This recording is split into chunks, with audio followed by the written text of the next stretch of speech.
Hi, my name is Caleb. I'm 29 years old, and the first thing I learned about my family was how to take up as little space as possible.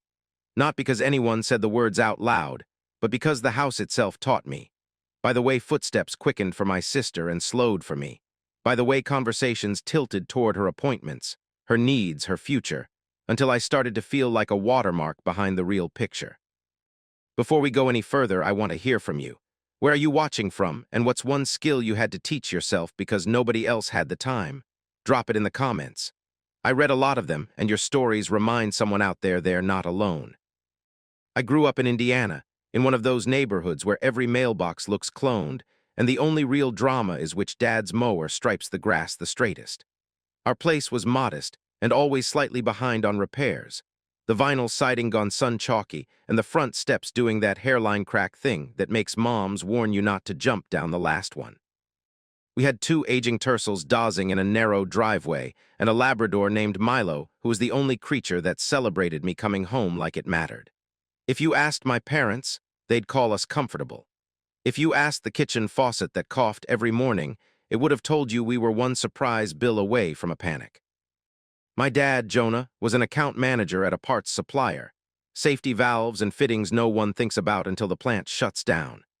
It sounded important in the way buzzwords do, but it basically meant he answered emails until his jaw got tight and took calls in the garage, pretending the connection was bad so he could end them.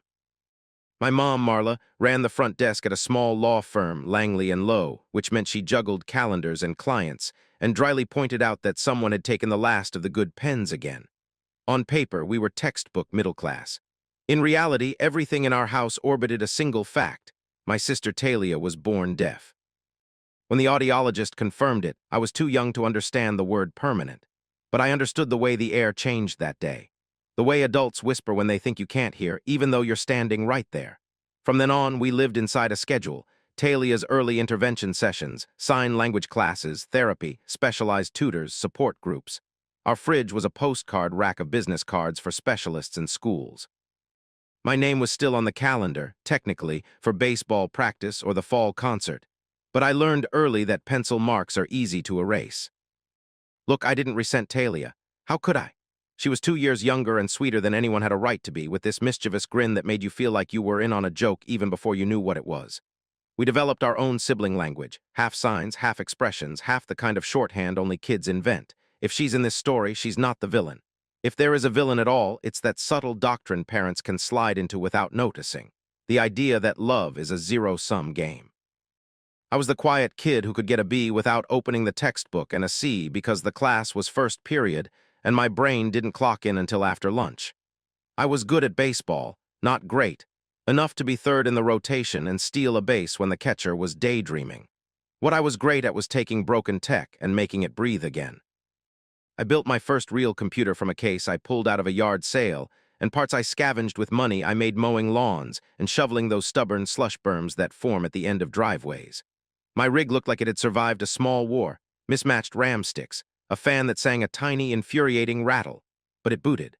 I taught myself basic coding from free forums and videos while the rest of the house slept. It felt like discovering a door no one had told me existed. We had rules in our house that weren't written anywhere but might as well have been. Keep it down, Caleb. Talia needs quiet. We can't do new cleats this month, Caleb. Talia has a specialist bill. We can't make it to your double header. Talia's showcase is the same day. I became useful precisely by being unnecessary. I learned to make dinner because it was either that or eat cereal again. Learned to do laundry because wearing the same socks to practice is only funny once. Learned to change my own bandage when I cracked my elbow skating and sat in urgent care so long the TV cycled the same local ad 5 times. None of it made me bitter in the moment. It just made me small. Then there was Grandpa Jasper, who was the opposite of small. Not loud. He didn't need volume to fill a room. He smelled like cedar sawdust and coffee, drove an old pickup that sounded like a good-natured dragon clearing its throat, and had hands that could fix anything. He'd take me fishing at a reservoir an hour away, where the pines leaned in and the water made that SHH sound against the shore. He was the only adult who asked what I was building on my computer and then actually listened to the answer. He'd say things like, "You've got a head for puzzles, kid," while his tackle box clicked shut with the kind of precision you only get after decades of caring about the little things. Every Christmas, he'd pass me an envelope with a smile that said, "Don't tell your parents." $50, fresh and crisp. It wasn't about the money, it was the ritual. He saw me.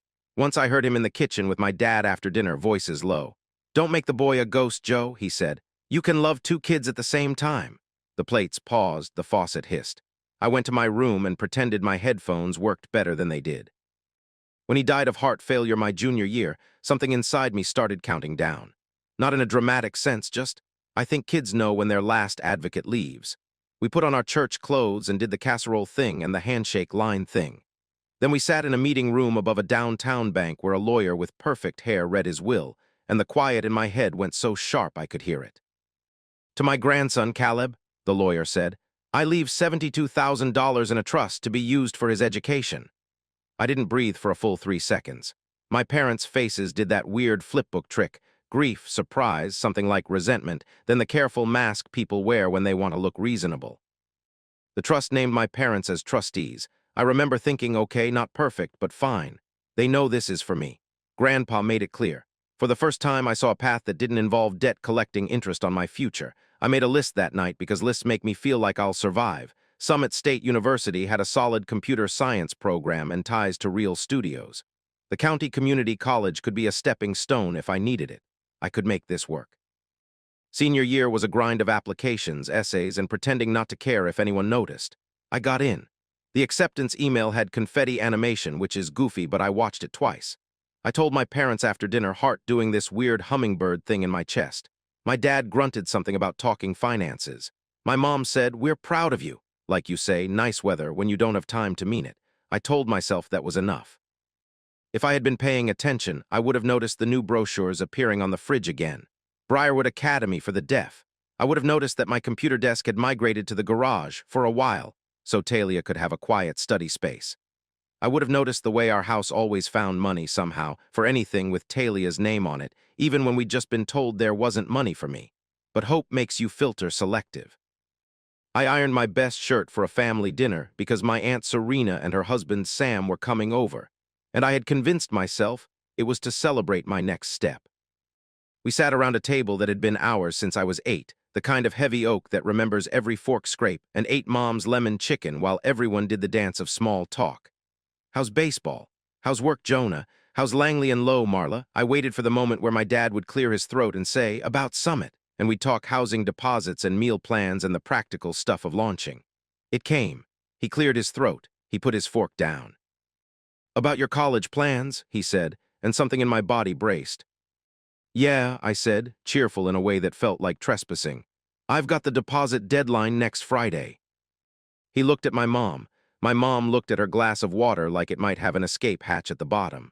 "We had to make a hard decision," my dad said, and that phrase is so efficient, isn't it? It hides a lot. "As trustees, we use the money for Talia's specialized programs and to help set up her future. You can take out loans for community college." For a second, everything in the room was both too bright and too far. You know when you stand up too fast and your vision fuzzes? It was like that, but in my chest. "You spent it," I said, and it sounded small compared to how big the moment was. "Grandpa left that for me." "The trust gave us discretion," my dad replied like he was discussing a fourth-quarter budget. "Briarwood's tuition is." "Worth it," my mom said quickly. "We had to prioritize where it would make the biggest difference. Caleb, you're resourceful. You'll land on your feet." Aunt Serena looked like someone had swapped the channels mid-show. "Jonah," she said slowly, "Jasper specified that money for Caleb. You can't just—" "We did what was best for the family," my mom snapped, and there it was, the first honest emotion of the night. "We have to think long-term."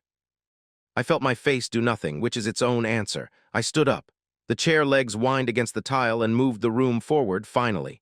"You made your choice," I said. My voice had that flatness I get when I'm past angry and into whatever comes after. "I'm making mine." I went to my room and put my life into bags. Not the sentimental part. I didn't have time for that, and honestly, there wasn't much to pack. My hard drives went into a backpack like they were oxygen tanks. Clothes, a framed photo of me and Talia at the county fair, her on my shoulders with a cotton candy. I unplugged the monitor from the garage and wrapped it in the quilt my grandma had sewn back when people had time. I didn't slam any doors. I just left. Devin lived 3 blocks over, which in my head will always count as fate. I didn't text. When he opened the door and saw my face, he just stepped aside. "Spare blankets are in the hall closet," he said. "Maya's on a late shift. Take the couch. We'll figure it out."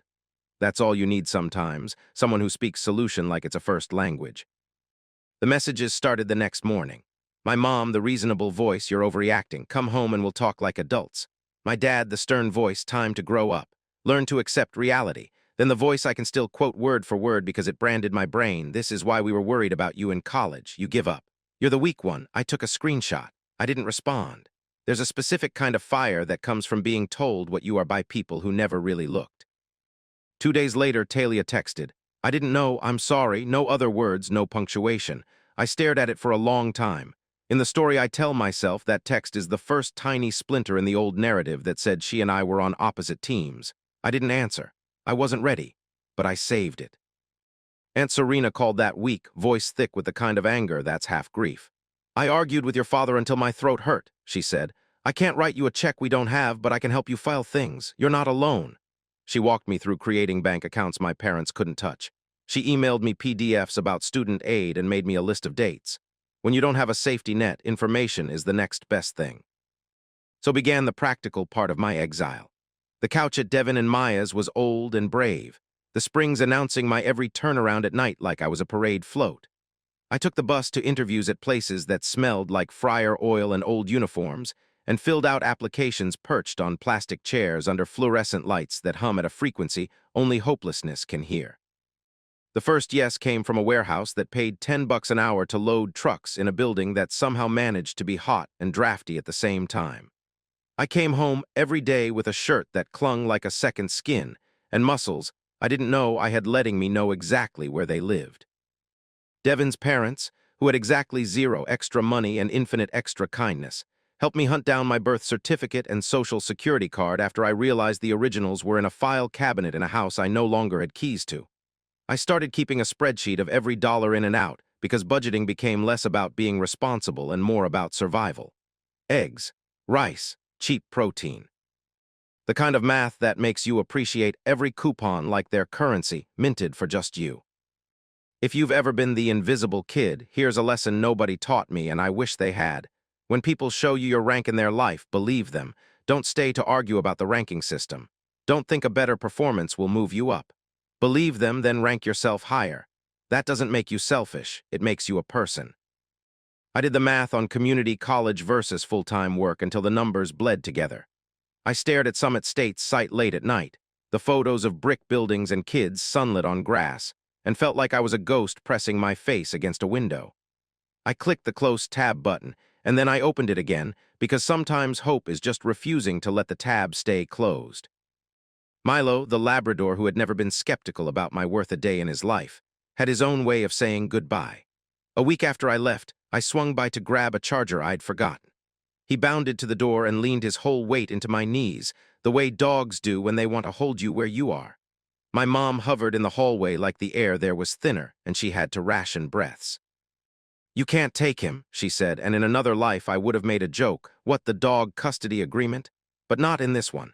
I scratched Milo behind the ears and told him to be good. He already was. If you're listening to this and thinking, "You should have blown up at them, you should have screamed," I hear you. Rage feels efficient. But there's a different kind of power in leaving a room without explaining. It says I won't audition for the role of worthy. I've already been cast in my own life. On the third week at the warehouse, I changed my phone background to that screenshot. "You're the weak one," because some messages make better fuel than advice. Every time I wanted to sleep instead of sending another application, I looked at it. Every time I thought about reply-ollying some grand retort, I looked at it and remembered that my energy was finite and revenge that pays interest is built, not shouted. There's another thing I need to say, and it's about Talia. After the first stunned silence of her text, she tried again. She sent me a video signing "I'm on your side." I didn't watch it right away. When I finally did, late on the couch with the TV burbling a rerun and the neon open from the diner across the street flickering my face into shadow and light, something unknotted. The problem was never her. The problem was the way love in our house had been turned into a currency that only exchanged in one direction. Kids don't issue the currency. They just learn what it buys. If you're still with me, here's your takeaway for tonight. Boundaries will feel like betrayal to the people who benefited from you not having any. Hold them anyway. It's the only way to build anything that lasts. That was the year I learned to pack a life into a duffel, to make a home on borrowed couches, to wear one decent shirt to 3 different interviews, and believe it looked new if I ironed it well enough. It was the year I learned to stop waiting to be chosen. And it was the year that set the table for everything that came next. You don't need a trust fund to change your trajectory. Sometimes all you need is a reason. Mine was $72,000 I never saw, and a grandfather who saw me. The warehouse taught me how to count time in pallets and bruises. You start the shift thinking you'll chip away at a mountain and end it realizing the mountain was replaced while your back was turned. That summer bled into fall and my calendar became a brick. Lift, sweat, bus, shower, eggs, applications, repeat. If you've ever taken the long way because it was the only honest way, I want to hear it. Drop where you're watching from and the moment you pick the hard path over the easy one. I promise someone scrolling through the comments needs your story tonight. By week 4, my spreadsheet had tabs for everything. Groceries, bus passes, even a line called break glass money that I kept in a zip bag under the insole of my left sneaker. I wasn't being dramatic. Sometimes survival is math. Devin and Maya pretended they didn't notice when I found excuses to bring home dollar store sponges and scrub their kitchenette like it was my rent. We ate tired pasta and watched shows with the sound low because the neighbors were always auditioning their relationship for the block. It wasn't glamorous, but there was a safety in it. 2 people who didn't have much making sure I still had some. Opportunity didn't arrive like a drum roll. It came in the form of Devin's cousin Damon dropping by with a pizza box and saying, "Hey, the indie studio I'm at needs QA temps. It's $12 an hour to play broken builds until your soul leaks out, but it's real experience. You want it?"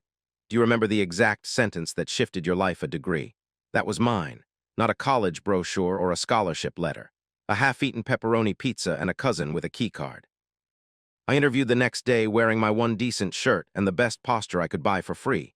The studio sat in a converted textiles warehouse that smelled like coffee and ambition. The painted sign on the door said Signal and Seed.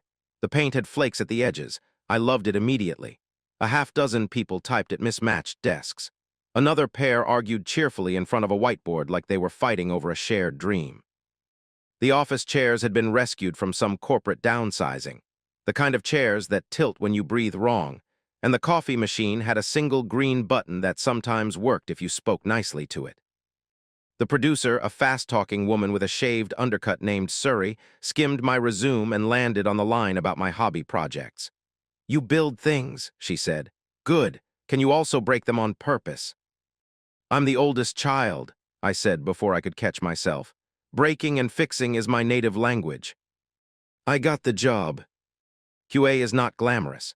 It's playing the same level 72 times to see if a shadow flickers when you stand at a specific angle, and then writing a report so clear a sleep-deprived programmer can reproduce it without rage. It's learning the studio's bug tracker and nomming conventions so your notes don't get lost in the storm. It's documenting exactly how the game locks if you open the menu during a cutscene and Alt-Tab 3 times while mashing jump, even though nobody would do that on purpose. And yet it felt like oxygen. For the first time since I'd left home, my brain did that satisfying click where the problem in front of me matched a skill I actually had. Days were QA, nights community college. I could only afford 2 classes at a time, so I started with Comp Sci-I and a math course that made me feel like I had left my number sense back in the warehouse.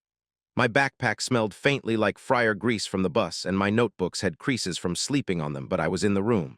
Do you know that feeling? You're not good yet, not in any numeric way, but you're no longer outside looking in. I sat in a back row, took notes like they could keep me afloat, and went home to practice until something besides panic sat in my chest. Signal and Seed had its own flavor of overtime, not mandatory, just contagious. When you sit among people who love the thing they're making, you absorb the tempo. I'd finish my ticket queue and ask to watch the programmers debug. They were patient in the way craftsmen are when they sense a kid hanging on every line of code. "File structure's free," one said, sliding me a look at the chaos behind the curtain. "If you build it clean, you never need to clean it up." It sounded like a proverb. I added it to the list of rules I was collecting, right next to Grandpa Jasper's "Don't force a stripped screw. Find a better angle." 2 months in, I had saved enough to move from Devin's couch to a one-room place behind a closed-down pawn shop. Calling it an apartment felt ambitious. It was a converted garage with a stubborn, damp smell on rainy nights and a bathroom sink that coughed like a smoker before giving me water. The landlord shrugged at the mold like it personally offended him that I'd notice. I bought a used bike from a guy named Mitch who fixed chains slap on the spot with a grin and a story, and I rode it everywhere. You learn your city differently from a bike. You meet its cracks and its shortcuts. You find the places that are still awake when you're barely holding it together. Weekends were for studying and pretending laundry didn't cost money. And then one night, crumpled on my futon with takeout noodles, Devin said, casual as breath, "We should build our own thing." I laughed because sleeping was already an endangered species, and I didn't want to push it to extinction. With what time? "We make time," he said, and he wasn't being naive. He was looking at the same set of facts I was and asking a different question. "We keep it small. We aim for polished, not huge. Damon has contacts, you have code, I've got business classes. We try or we wonder forever."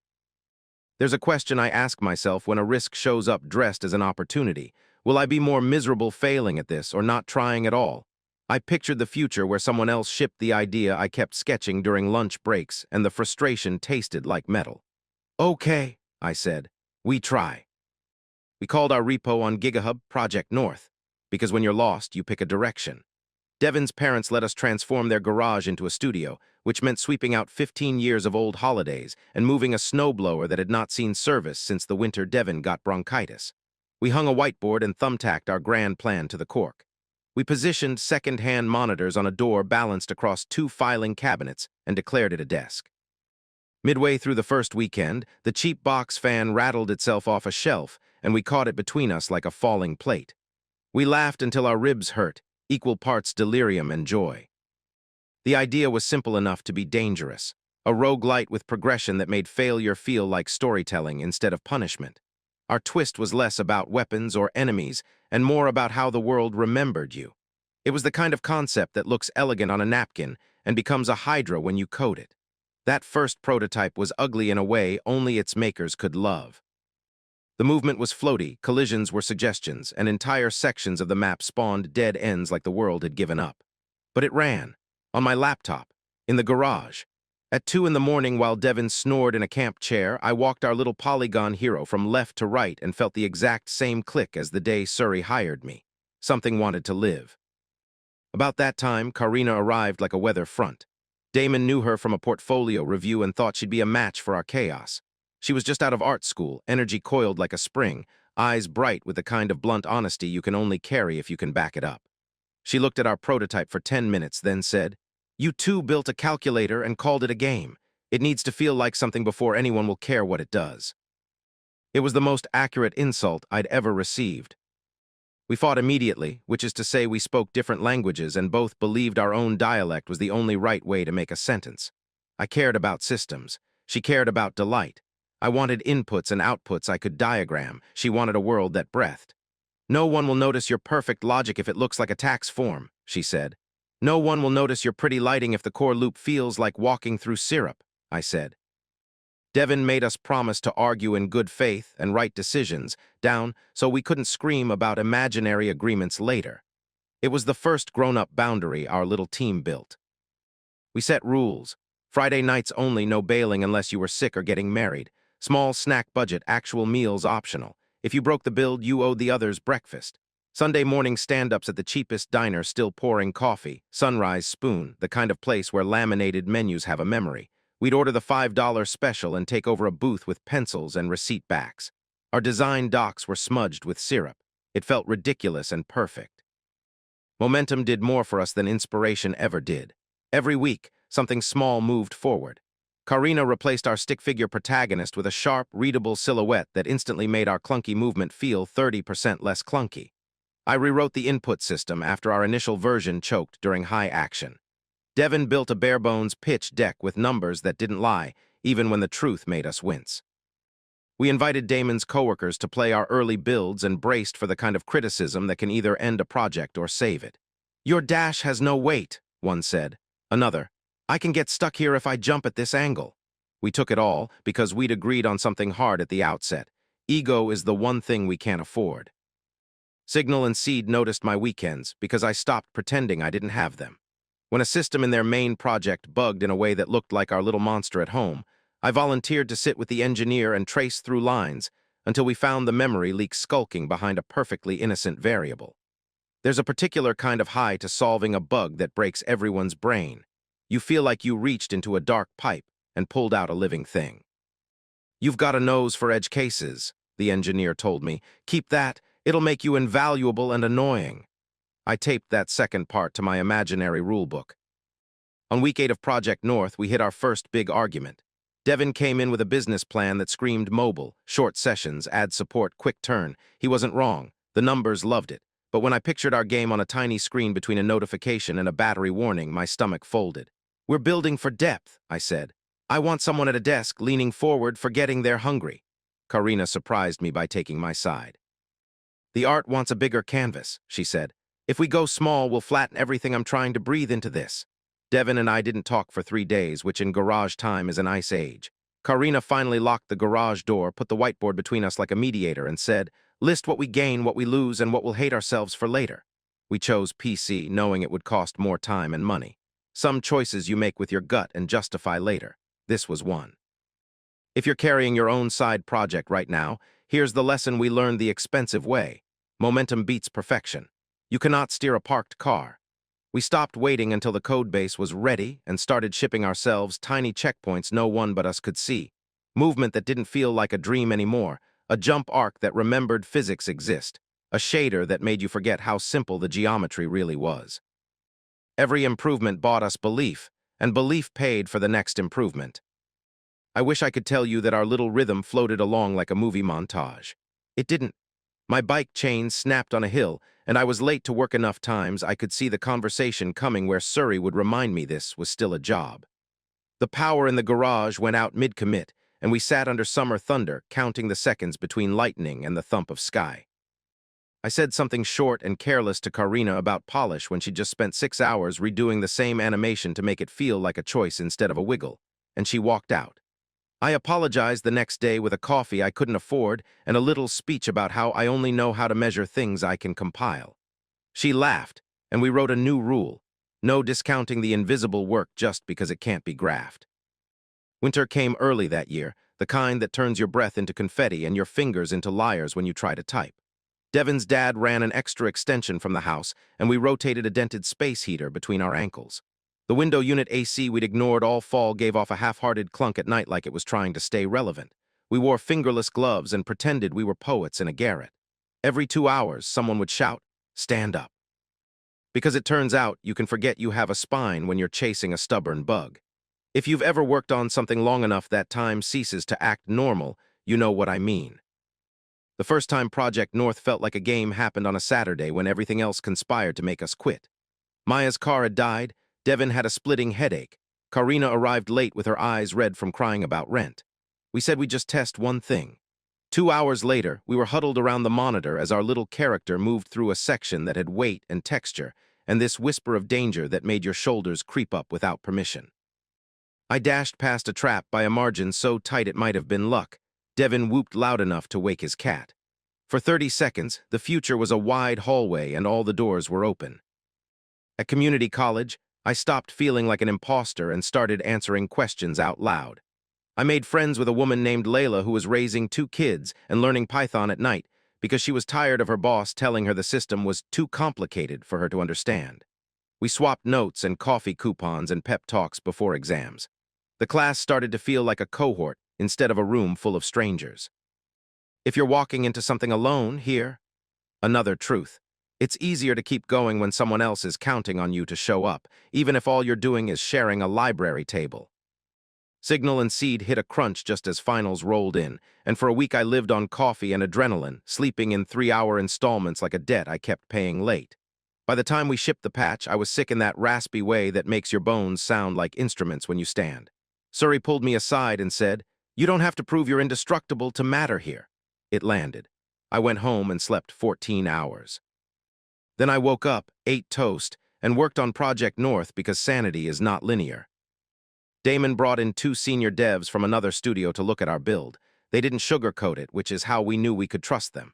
"Your procedural generation is painting you into corners," one said, pointing at Karina's maps.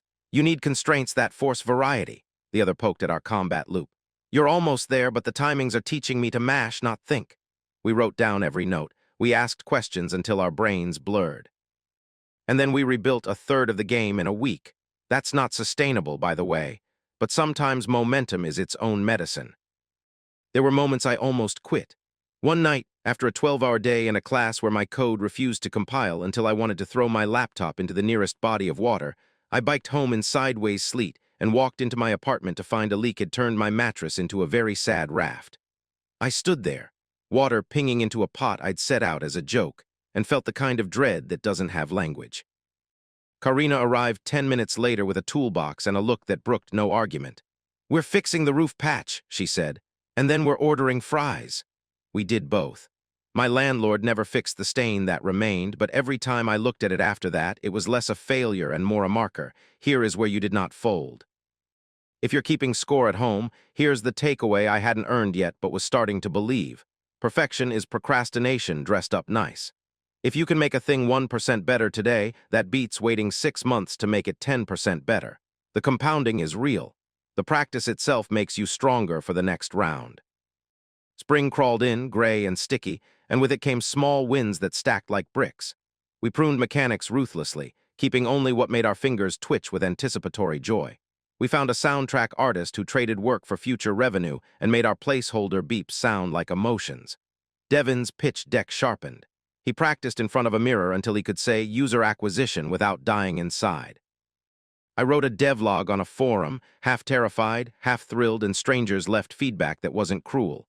A streamer with a few thousand viewers played our alpha on a sleepy Sunday and said, "There's something here." We replayed that sentence until the pixels were tired of hearing it. On a rare Saturday without obligations, I rode my bike to the reservoir where Grandpa Jasper used to take me. The water still made its sibilant hush against the shore. I sat on the old dock and imagined telling him about a garage with a whiteboard and a broken fan, about a little hero running across a screen while two friends argued about camera shake, about a version of me who knew his own cleverness was not the point. Showing up was. I could almost hear him, voice low, amused. "You're doing the work, kid. Keep your tools clean." Back in town, I passed Briarwood's glossy brochure in a bus shelter, the photo staged just so. Talia's world and mine had always overlapped awkwardly, two Venn circles pecking each other's edges. I texted her a picture of my bike leaning on the garage door captioned "Studios open, swing by if you want." She didn't come that day. But a week later she did, peeking in, curious, hair tucked under a beanie. Karina lit up, pulled her into a chair, showed her the accessibility options we'd been playing with in the settings. For a moment, my past and my future occupied the same messy garage, and nothing exploded. If you're watching this and you've got your own Project North in a folder no one's seen yet, consider this your nudge. Start. Write the first scene. Record the first hook. Cook the first terrible meal from that recipe you've been saving. You won't be good at first. That is not an indictment, it's permission. The distance between where you are and where you want to be shrinks by minutes, not miracles. By the end of that year, I could feel something shifting, like we'd scrabbled high enough on a cliff to see a ledge we could actually stand on. Signal and Seed trusted me with more than test plans. I was shadowing their junior devs, fixing tiny bugs without breaking the build, earning the right to touch more dangerous code. Community college didn't feel like a consolation prize. It felt like a runway. And our garage was a studio in everything but lease terms. We had a name, even if only we used it, North House. We said it out loud like it could make the walls sturdier. I still cooked eggs more ways than any human should know and balanced my bank account at midnight like it could confess secrets under dim light. But I went to sleep tired in a way I recognized. I had spent the day building something instead of defending myself from it. There's a quiet there that feels, for the first time, like belonging. And momentum, thin as it was ours. We could feel it in our bones. We just had to keep pushing. One more Friday, one more bug fix. One more breakfast bought because someone broke the build at 3 in the morning, and we loved them anyway. The day our inbox lit up from a stranger who wasn't really a stranger, I was on the bus half asleep, forehead against the window, trying to decide whether a nap counted as self-care or negligence. The subject line read, "Ray, Project North would love to talk." The signature said Mosaic Games, producer named Kara. Damon had slipped our demo to a few mid-sized publishers without telling us. Hedging bets, he called it, and most replies had been polite passes. This one had sentences like, "There's a voice here, and if you can deliver on the feel you're aiming for, we're interested." I read it twice, then again, then sent a screenshot to Devin and Karina with a single line, "We breathe now or later." We met Kara at a coffee shop that tried very hard to look like it hadn't tried at all. Raw wood, Edison bulbs, the works. She was efficient the way people get when they've seen a lot and still want to be surprised. She asked why we were building this game instead of something safer. Devin answered like a business student. I answered like a kid who was building his way out of the life he'd been assigned. And Karina answered like an artist who wanted to hand people a world that breathed without permission. Kara didn't smile much, which made it matter when she finally did. "Send me a week's worth of milestones and a build schedule," she said. "If what you think you can do matches what you actually do, we can talk terms." For 7 days, we acted like sleep was a rumor. We cut out features we were secretly attached to and kept only what made our fingers itch to play. We wrote down dates next to deliverables and then watched the clock like it was an opponent we could outthink. At the end of the week, Devin hit send on a pitch deck that didn't lie and a build that didn't crash, and we waited like people waiting for rain. Mosaic's first offer was disorienting in the way success can be when you've been braced for a different kind of impact. It wasn't life-changing money. It was enough. Enough to quit the day jobs we were white-knuckling, enough to rent a tiny office and buy chairs that didn't pinch our nerves, enough to pay ourselves salaries that wouldn't impress anyone but felt like oxygen to us. The number on the page was $210,000 tied to milestones we defined together. The part that mattered more than the money was the line Devin pointed at so hard his finger left a faint smudge. IP remains with Northhouse. "Take the bigger advance," another publisher had told us earlier, sliding a term sheet across a table with the nonchalance of someone offering a lifeline with a chain attached. "We'll own the property, but you'll never worry about cash flow." Devin said no politely. We were saying yes to the long, hard thing. If you're in that spot yourself, here's the small sermon I wish someone had given us first. The fast answer will keep you comfortably small. The right answer will force you to grow. Make the decision the future version of you won't have to unmake. I told Surrey at Signal and Seed on a Tuesday afternoon when the office had the soft lull of post-lunch focus. She listened without interruption, then hugged me so hard my ribs gave a little chirp. "You've been working like someone, chasing you," she said. "It's time to let the thing chase you into the life you want. When you need a contract gig, call me first, and don't be a stranger. The door swings both ways." I walked out with a plant the office had killed twice and resurrected in new soil. Figured it was an omen, and got on my bike feeling both untethered and more anchored than I'd ever been. Our office was the second floor over a bakery that woke up before the sun and made the whole block smell like a reason to keep going. The landlord handed us keys and a lease with more blanks than lines. We filled both with hen scratches and hope. The space used to be a photography studio, which meant we inherited mismatched track lighting and a wall so white it made everything else look a little dingy. We put our thrift store desks in a cluster, ran Ethernet like we were building a spider web, and hung a Northhouse sign we laser cut at the community makerspace where the guy at the front desk pretended not to notice us staying past close. It didn't matter that the AC rattled like an old man clearing his throat or that the windows insisted on a slight draft even when you begged. It was ours. We named the game Hollow Current one night after hallway debates about titles that sounded like bands or worst-case scenarios of dental appointments. Hollow Current felt like the thing we were making, a world that flowed around you, that remembered you, that changed because you touched it.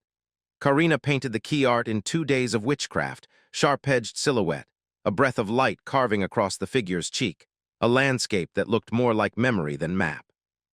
It was the first time something we made looked like it belonged on the same shelf as the games we worshipped. Mosaic set us up with a producer who loved timelines and hated surprises. Our milestone calendar grew teeth. We rebuilt systems with scalability in mind instead of duct tape in the shape of hope. I rewrote the level generation for the 7th time until the edges stopped collapsing into cul-de-sacs. Karina scrapped an entire suite of enemy animations because the movement didn't tell the truth about weight and speed. Devin learned to speak publisher without becoming one, which is a trick I will never stop being proud of him for. Every Friday, we shipped an internal build and then watched each other play with the cruel tenderness only teammates can deliver. "That jump lies," Karina would say. "The timing says yes, but the landing says gotcha." I'd take it personally for 9 seconds and then make it better. I took a day off once to breathe and ended up at the reservoir where Grandpa Jasper and I used to fish. The dock boards had the same soft give. The water had the same talk. I told him out loud, because talking to ghosts is allowed when no one's around, that we were a week out from our public demo on Spoke, that our wish lists were creeping up, that strangers were saying our name and not spitting after.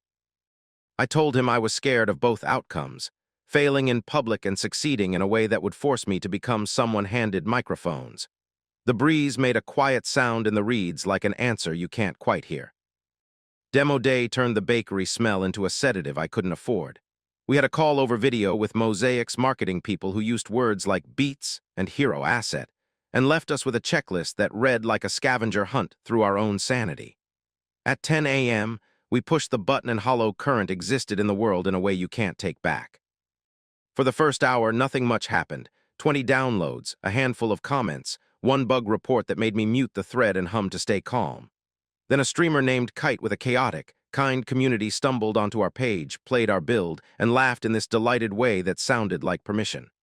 "This dodge feels tight," he said, and then he died in a spectacularly stupid way and blamed himself instead of us. His chat spammed more PLZ, which is the only metric I trusted that day, and within an hour the wish lists climbed so fast the graph made a slope we took a photo of for future fear. We didn't go viral, I want to be honest. We didn't turn into an overnight anything. But the demo did well, real honest well. Very positive settled next to our title. Press sent emails with subject lines like Indie Spotlight. We slept the kind of sleep you get after a long illness where rest lands slow and thorough. And then we went back to work because a demo is an invitation, not a guarantee. The last months before launch were a blur of polish and pain. We hired 2 recent grads with eyes like we used to have and taught them our particular brand of stubbornness. We instituted no heroics hours after 11 p.m. No big merges, no mystical fixes that only lived in someone's head.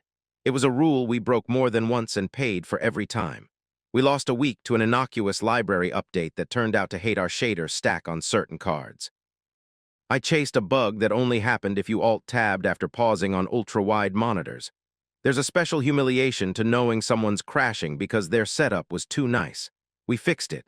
We fixed 1,000 things. 2 days before launch, Devin took us to a park and made us put our phones in a bag for an hour. "Practice not checking," he said. We lay on the grass looking like people who had figured out how to rest. A kid kicked a soccer ball near our heads and apologized like he'd ruined a deal. Karina reached over and squeezed my hand once and didn't let go until we stood. It's a small memory, but when I try to draw a line of when my life started to feel mine, it lands there. Launch day, the bakery clattered below us like always. We were on voice chat with Mosaic and in our office together, which felt like overkill until the first crash report came in, and it turned out to be a localization issue where the Polish translation broke a UI string and pushed a button off screen.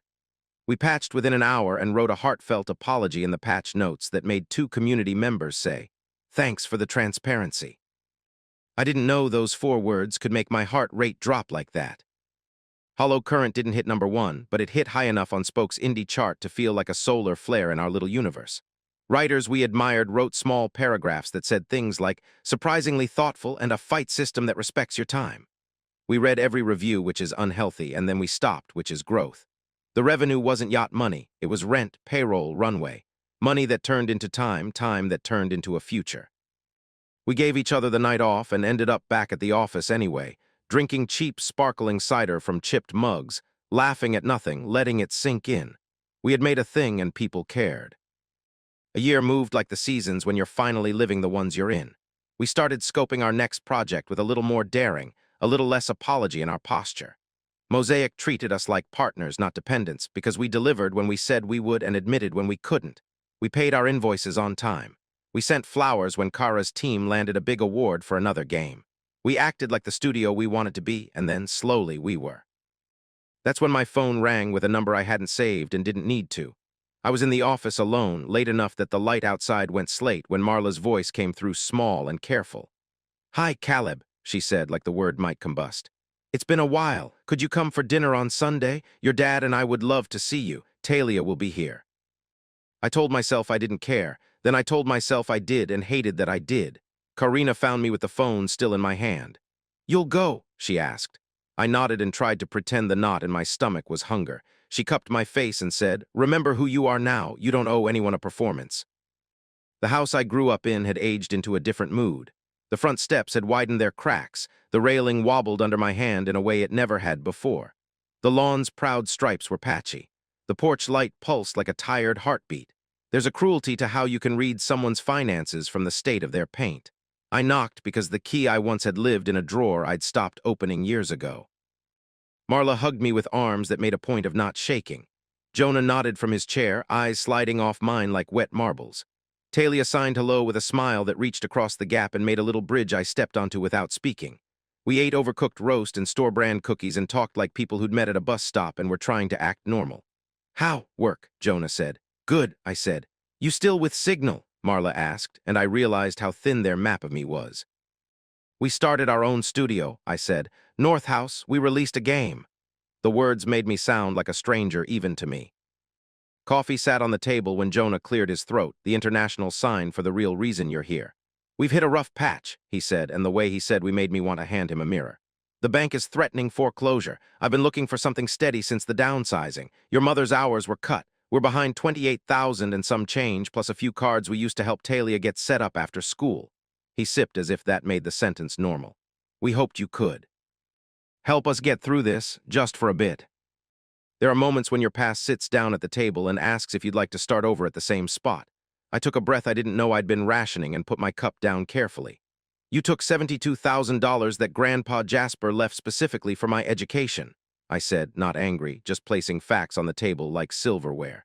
"You told me I could get loans and be a man about it. You told me I was the weak one. I left and built a life without you. And now you're asking me to fund the consequences of your choices." Marla's face did this twist that used to mean you're being ungrateful and now looked more like a reflex that had lost its power. "We raised you," she said. "You kept me alive," I said. "Maintaining a heartbeat is the legal minimum, Mom. Love is the extra. Boundaries are the part where I decide what I give away." Talia's chair scraped softly as she turned. She signed and spoke slowly, her voice shaped by years of practice, clear and steady. "They didn't tell me about Grandpa's trust until last year," I asked. "They said it was for the family." I said, "Family doesn't mean stealing. I'm sorry, Caleb. I should have seen more sooner." Jonah flinched like the air had pinched him. Marla's hands started to move fast, but Talia shook her head, palms out, and kept going. "What they did to you was wrong. I love them. And I love you. Both can be true."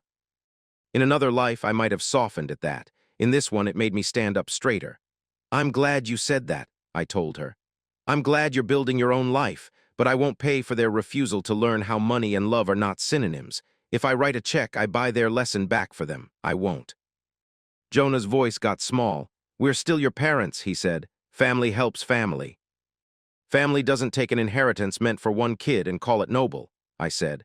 "Family doesn't text their son that he's weak and then ask for a bailout when the math catches up. I didn't come to fight. I came to tell you the only help I can give you is this. A boundary you can bounce against until you learn how to stand up on your own." He opened his mouth like he might say something that would change time. Marla looked at the table like it was a map to a place she no longer knew how to find. Talia walked me to the door and hugged me in the hallway where we used to hang coats. "I want to stay in touch," she said. "Just us, no messengers." I nodded. "Doors open," I said, "to you." Driving away, I felt the echo of an old ache. The part of me that still wanted to be invited to a version of childhood I didn't have tugged at the sleeve of who I'd become. I let him sit there. You don't kill your younger self. You hold his hand and tell him he did his best with the map he had. For anyone watching this who's been the go-to savior in a family that only calls when they need a wallet or a scapegoat, here's what that dinner taught me. Boundaries are not punishment. They are not a verdict that someone is irredeemable. They are the fence around your hard-won peace. Compassion doesn't require capitulation. You can wish someone well and still refuse to underwrite their refusal to grow. Back at the office, the bakery had closed and the streetlights did their patient work. Karina was waiting, feet up on the desk, a takeout box perched on her knee. She raised an eyebrow and I shook my head, not in anger, just done. "Good," she said. "Now you can help me decide if this new shader makes the water look like it remembers you." I laughed, and the sound surprised me, like finding the exact book you needed in a thrift store bin. We pushed our chairs together and looked at the screen like it was a window. The water on that tiny world moved in ways we'd taught it to, reflecting a sky we'd painted, answering to a physics system I'd written on a night when the leaks in my ceiling felt like a test. It was an illusion, sure. But it was our illusion, and it fed us, and it let us hire people, and it made space for the life I wanted to build with someone who knew how to fix roofs and hold my face when old ghosts called. Have you ever had to tell someone you love a hard no for your own sanity? What did that sound like? If you feel safe sharing, put a line in the comments. The script you write for yourself might be the one someone else needs to borrow. I went home and slept without dreams, the good kind, the kind that means your mind finally trusts the ground under it. In the morning, the bakery's first trays hit the oven, the city stretched, emails stacked up, and we started another day of making something new with the quiet confidence that comes from choosing the long path on purpose. If there was a soundtrack to that season, it was the hum of PCs, the whisper of pencil on whiteboard, the soft exhale of relief when a test passed, the laughter when a test failed in a spectacular, teachable way. You can't put that on a chart, but if you're lucky, you can live inside it. And once you do, you don't trade it for anything, not even a story where everyone finally behaves the way you wanted them to. You write a new story, you keep writing it. You learn which doorways are yours to walk through and which ones you leave closed. And when old worlds knock, you answer with a kindness that has a spine. After the dinner where I said no, life didn't snap into a movie montage. It just kept happening, one workday stacked on another, until the ache that used to flare when I thought about my parents faded into the background hum you forget is there. Boundaries aren't a line you draw once. They're a practice, like brushing your teeth or version controlling your sanity. I kept practicing. News trickled in through Aunt Serena in the way family intelligence always does, stitched from half facts, and did you hear? The bank finally took the house. Jonah took a job at a hardware store, the kind of place where the nails are still in bins you scoop by hand. Marla found a part-time receptionist spot with a dentist whose office smelled like wintergreen and optimism. They told anyone who would listen that times were tough, like times had picked them at random, like numbers didn't add up for mysterious reasons. A few concerned friends of friends reached out on their behalf, the flying messenger routine.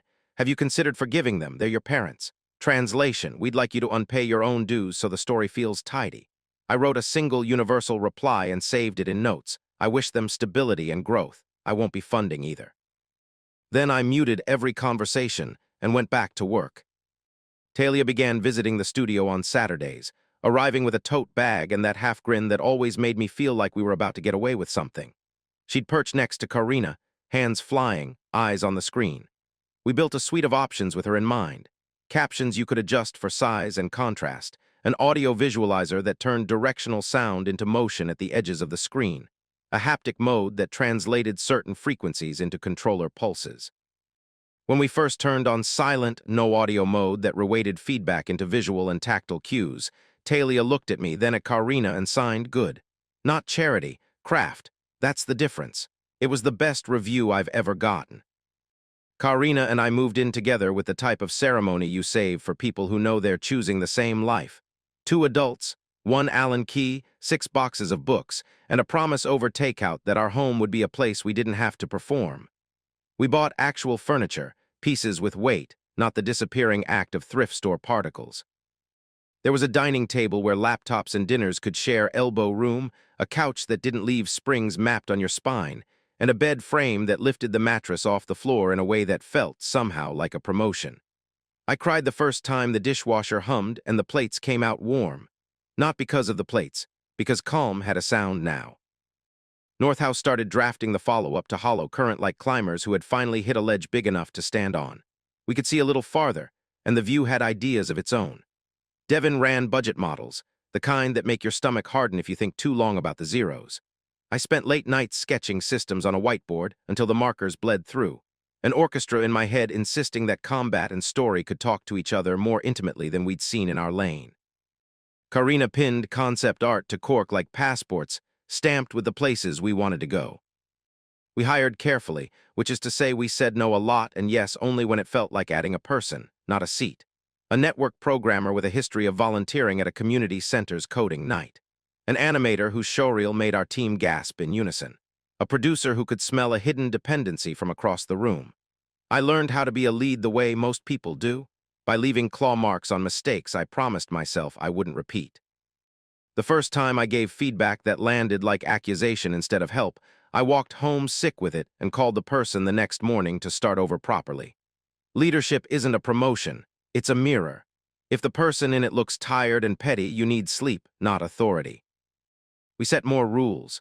No heroics merges after 10 p.m. one Friday off per month as a team to go outside and remember the sun. Document the weird fix you swear you'll never forget because brain cells lie under pressure. At stand-up, we added a 4th column on the Kanban board, gratitude, Put a sticky with someone's name and the thing they did that made your day lighter. The wall filled up. We left it there until the sight of it was so ordinary we forgot it was unusual. Mosaic kept pace with us, steady and pragmatic. When bigger publishers began sniffing around, emails with subject lines like, "Have you considered a strategic partnership?" We answered, listened, and then returned to the work. It was easier to stay grounded when you've lived the version of life where you track egg prices and bus schedules. Glamour makes a lousy foundation. We said no to fancy offices and yes to a good health plan. We said no to unlimited vacation and yes to a minimum vacation policy with teeth. Devin championed parental leave because none of us had it growing up in ways that would have changed anything. He wouldn't say this microphone on, but that was his cycle to break.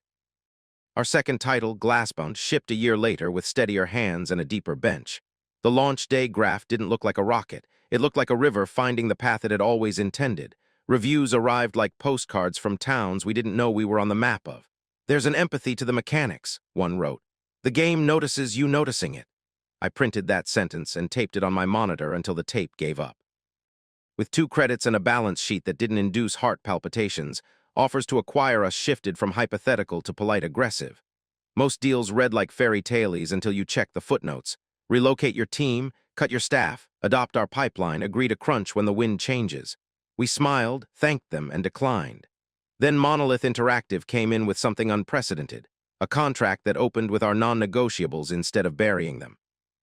Creative independence, IP retention for our existing titles, joint ownership going forward. Earnout structure with milestones we had a hand in writing. No geographic move, no mandatory engine switch, no death by integration. A clause that protected our no-crunch policy. A clause that spelled out a runway if leadership ever said no to a deadline on ethical grounds. It read like someone had not only listened, but also believed us. We spent 2 weeks reading it with highlighters, called every mentor we'd collected like prayer beads, and flew out to meet the people behind the letterhead. They were not saints. Nobody in this business is. But they were grown-ups. They had a plan that made sense on paper and a room that felt like humans worked there. Devin negotiated like a person you'd want on your side in a lifeboat. I asked too many questions about technical autonomy and watched their lead engineer answer without a single defensive tick. Karina asked for marketing support without the usual bait-and switch and got a budget with a date next to it instead of a shrug. We said yes. It was the kind of yes that doesn't feel like surrender, more like attaching a bigger engine to the craft you already trust. The day we signed, I walked around the block until my hands stopped shaking. Not from fear. From the overload of years collapsing into a moment you couldn't have written for yourself at 19. Integration was a season, but it didn't burn us down. We kept our name on the door. We kept our people. We got access to QA resources that meant our internal testers could sleep like humans. We got a marketing team that listened when we said our audience hates cheap tricks and loves developer diaries where we show the ugly middle. We got accountants who turned "are we solvent?" into graphs I understood. And best of all, our little accessibility lab got funding. Talia stood in that room the first time, 2 consoles, 3 setups, a wall of screens, and signed, "Imagine if every studio had this." We hired 2 consultants from the deaf community and paid them properly. We added a setting for sign language picture-in-picture during cutscenes. When a player posted a video of their kid smiling because the game had their language in it, I closed my laptop and sat quietly for a long time. That's not a feature, that's a door. No contact with Jonah and Marla held. They tried a few more times through back channels. A cousin texted a photo of an overdue notice like it would hypnotize me into action. An old neighbor left a voicemail that started with "I hate to be in the middle" and then folded into a monologue about duties. I deleted them all. Here's a truth I had to learn by doing. You can care about someone's pain without carrying it. Empathy is not adoption paperwork. Talia and I built something better than a truce. We built a siblinghood we'd been owed and never got. I helped her move into a small apartment with high windows and a kitchen she could turn into a bakery if she felt like it. She helped us test every new build like a hawk. She got a job in marketing where they valued her not as a story to point at, but as a strategist with instincts.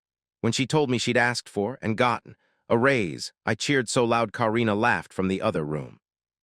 One afternoon, the 3 of us sat on the floor surrounded by cardboard and pizza crusts, assembling a bookshelf.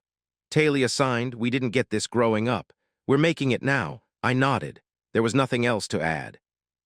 If you've ever come out the other side of the storm and found calm you don't quite trust, you know the next part. You wait for the other shoe to drop even when all the shoes are accounted for and comfortably by the door. I started therapy because winning doesn't untie old knots by itself. The work was boring in the best way, learning to notice when my body braced like I was still in a house where love had to be rationed, learning to speak to the younger version of me without contempt. The therapist said a thing I repeat to myself when I feel the urge to drive by the old street just to see. Closure isn't a place you return to, it's a posture you practice. Around then, Karina left a small white stick on my keyboard like a single-issue newspaper, 2 pink lines. She was standing in the doorway, eyes bright enough to melt winter. I don't remember putting the stick down. I do remember my hands finding her shoulders and us laughing and crying at the same time like we were being pulled towards something gravitational. We made an appointment. We talked names. We landed on Jasper before dinner because some names have been waiting in your chest for years. At the first ultrasound, the tech tilted the screen and there he was, abstract and perfect, heartbeat like a tiny drum refusing to be ignored. I thought of Grandpa Jasper's tackle box and his calm hands and the way he'd say, "You're good at this," about the smallest things. I thought of lemon chicken and white tablecloths and a kid packing his life into bags. I thought of a garage where a box fan lost a fight with gravity and 2 teenagers caught it between them.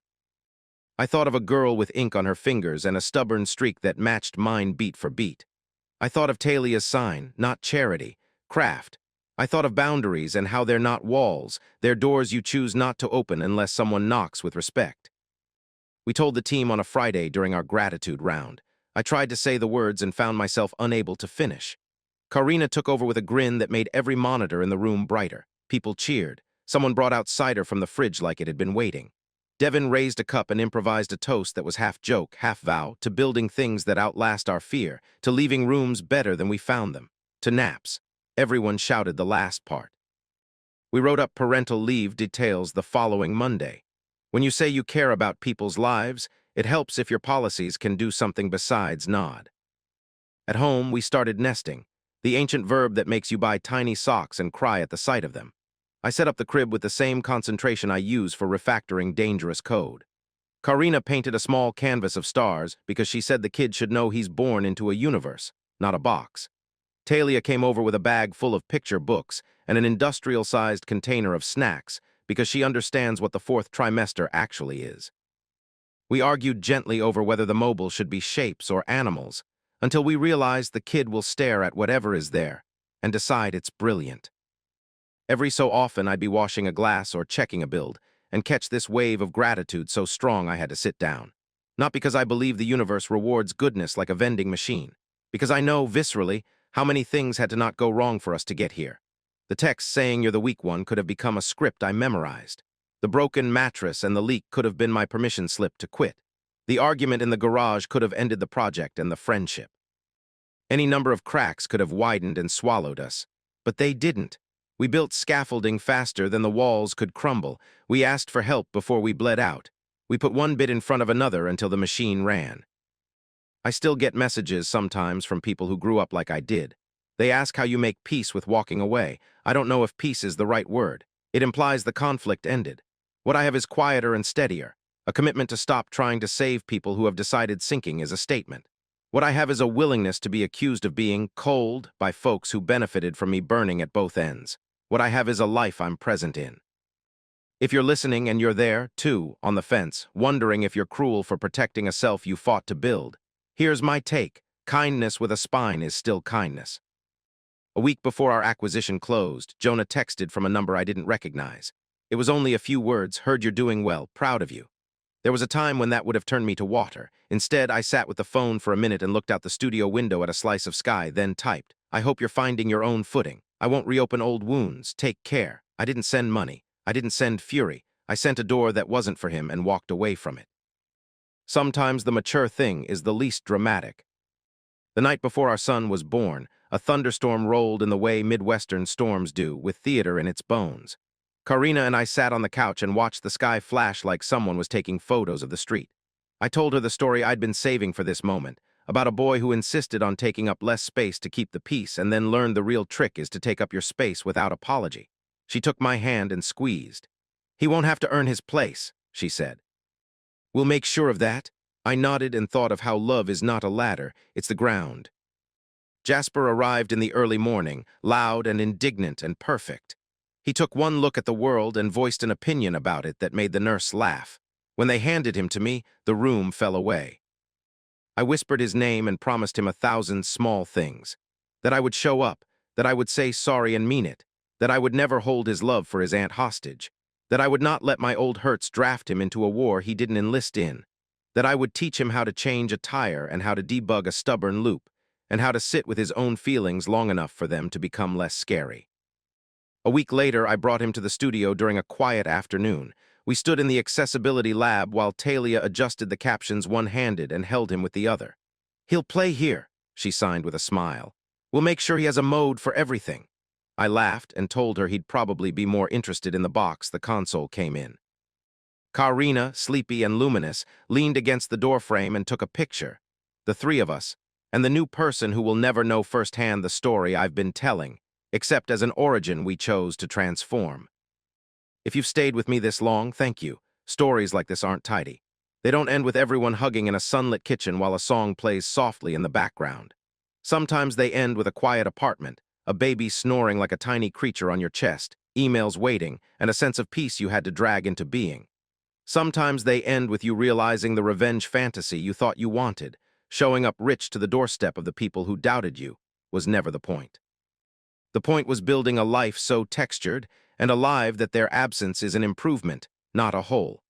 The point was turning what hurt you into a boundary instead of an identity. What cycle are you breaking? If you feel like sharing, write a sentence about it in the comments. Maybe it's as big as leaving or as small as telling yourself you did enough for today. Small is not the same as insignificant. Small is how foundations get poured. The studio is busy. The kid will wake any minute. The world will ask for more than I can give it, and I'll have to choose where the generous no goes. But right now, the light in our living room is the soft gold of late afternoon. Karina is sketching while Jasper makes complicated faces that are either dreams or gas. In another room, a whiteboard waits with systems that will not build themselves. The keys to all these rooms are in my pocket because I learned where to place doors and where to put walls. That's architecture, that's craft, that's love with a plan. And that, more than any graph, any review pull quote, any acquisition headline, is the measure I keep. Not how loud we got, but how clearly we can hear each other now. Not how much we took back from the past, but how much we refuse to hand the past of our future. The mountain didn't move. We climbed it. We built a path behind us. If you ever need to borrow it, it's there. Bring your tools, bring your boundaries, bring your belief, even if it's only the size of a small, stubborn yes.